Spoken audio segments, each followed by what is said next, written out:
it is imperative that we understand the different cultural backgrounds, that we understand what our different capabilities can do in order to be able to support that. And we have to understand how our people are going to be able to interact with that global environment.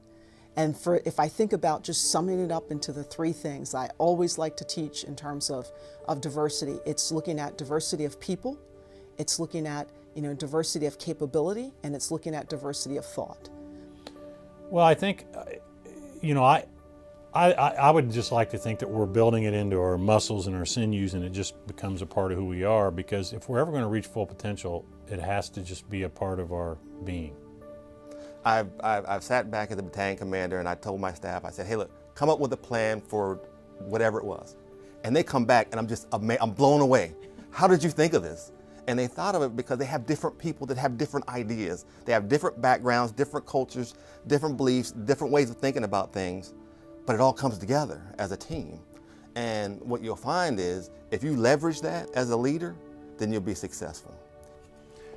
I think that we're part of the same team. Not everybody looks the same or acts the same or talks the same on that team.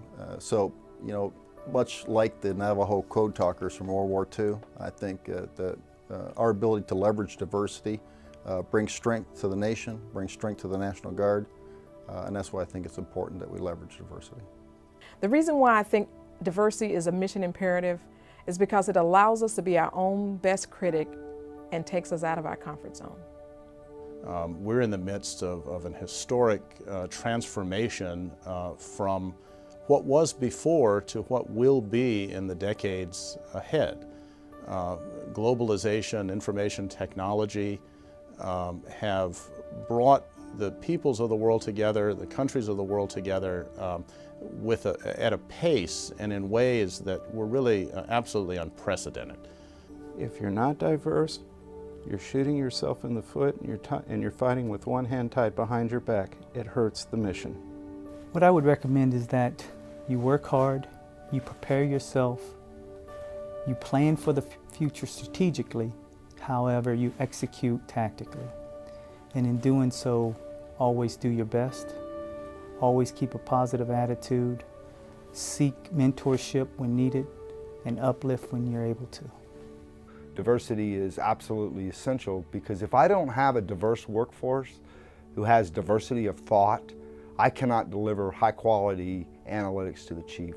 We're looking at really, really complex global issues. And if I don't have a global perspective nested within my analytic production capacity, then we're going to miss the mark and we'll not properly or fully advise the chief in his very important role as a member of the Joint Chiefs of Staff. We are a reflection of the community we serve, of the nation we serve. I believe that if you are not considering the thought processes and the backgrounds and the mindsets of the entire population in that community, then you will never reach your full potential. You're never going to have a successful mission set. Diversity is a mission imperative because we are diverse as a Bureau and as a National Guard. You cannot move forward as an organization without those diverse groups being represented at the Bureau level. Diversity is strength, and that's just as true in the chaplaincy as it is everywhere else and within the organization of the National Guard. The more diversity conscious we can be, the more effective we can be in the work that we do as chaplains. So the piece that I say is that, you've got to allow people the chance to be you someday, and that's what good leaders do. And that's how we're going to push our organization to the next level.